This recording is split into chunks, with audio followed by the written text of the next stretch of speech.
আমরা যে একটা অভাবনীয় এবং অভূতপূর্ব সময়ে এখানে একত্রিত হতে পেরেছি, তার পেছনে গত 16 বছরের যে সংগ্রাম, সেই সংগ্রামে আপনারা 12 দলীয় জোট অংশগ্রহণ করেছেন, নিপীড়ন নির্যাতন সহ্য করেছেন, প্রতিরোধ রচনা করেছেন।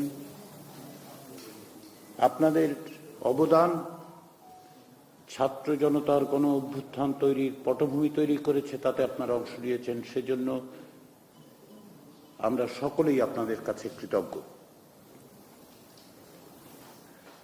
বাংলাদেশ যে এক গভীর অন্ধকারে পতিত হয়েছিল এটা আমরা জানি। একটি ব্যক্তিতান্ত্রিক স্বৈরতন্ত্রের পদতলে পিষ্ট হয়ে বাংলাদেশের মানুষ যখন প্রায় আশাহত, সেই সময় তরুণদের অভ্যুত্থানের গণ আন্দোলনের ডাকে লক্ষ লক্ষ মানুষ সাড়া দিয়েছেন এবং তারই ফলে আজকে আমরা এখানে সমবেত হয়ে বাংলাদেশের রাষ্ট্র পুনর্গঠনের, বিনির্মাণের, গণতান্ত্রিক রাষ্ট্র প্রতিষ্ঠার বিষয়ে আলোচনা করতে পারছি।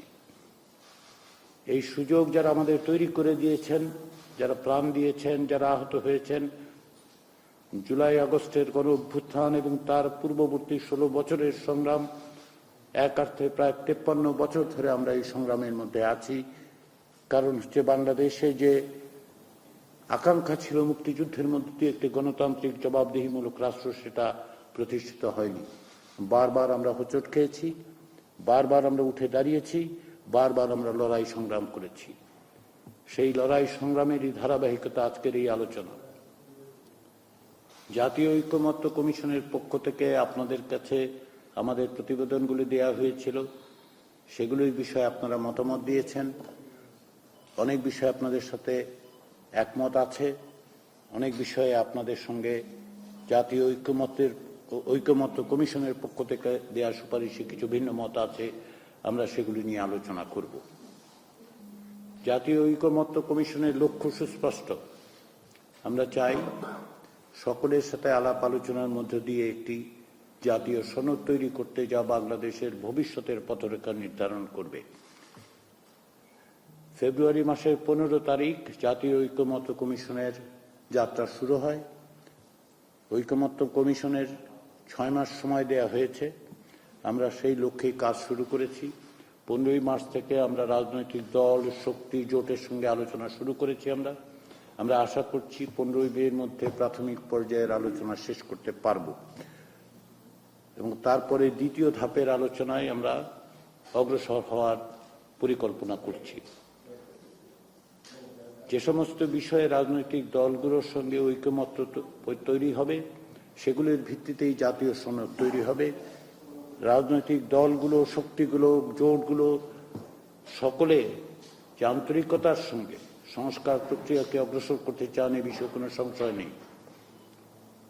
সে কারণেই আমরা এখানে আসতে পেরেছি এবং আমরা কথা বলতে পারছি। প্রত্যেকের রাজনৈতিক অবস্থান থেকে তারা তাদের মতামত দিয়েছেন, আপনাদের ক্ষেত্রেও তাই হয়েছে। কিন্তু ঐকমত্য তৈরি করতে হলে সবাইকেই কিছু না কিছুটা ছাড় দিতে হবে, সবাইকেই আমাদের এক জায়গায় আসতে হবে। আমরা সব বিষয়ে একমত হতে পারবো না, কিন্তু রাষ্ট্রের পুনর্গঠনের জন্য যে মৌলিক জায়গাগুলো, সেখানে আমাদেরকে একমত হয়েই বাংলাদেশকে এগিয়ে নিয়ে যেতে হবে। আপনারা 12 দলীয় জোটের পক্ষ থেকে ঐক্যবদ্ধ সংগ্রামে ছিলেন, এখন আছেন। আমরা প্রথম পর্যায়ে অতিক্রম করছি।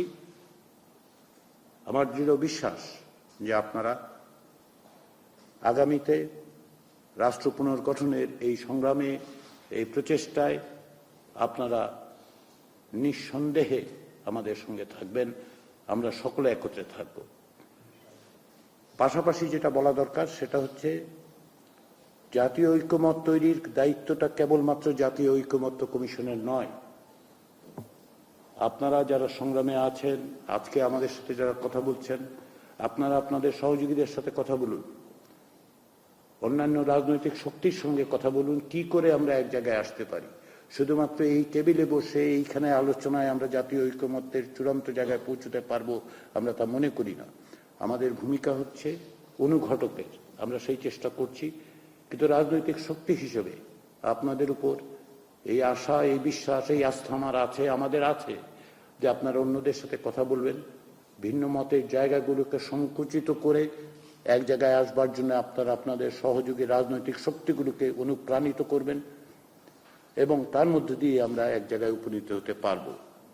সেই আশা রেখে, সেই বিশ্বাস রেখে, সেই আস্থা রেখে, সেই প্রত্যাশা রেখে আবারও আমি জাতীয় ঐকমত্য কমিশনের পক্ষ থেকে 12 দলীয় জোটের নেতৃবৃন্দকে আমার আন্তরিক ধন্যবাদ জানিয়ে আমার বক্তব্য শেষ করছি।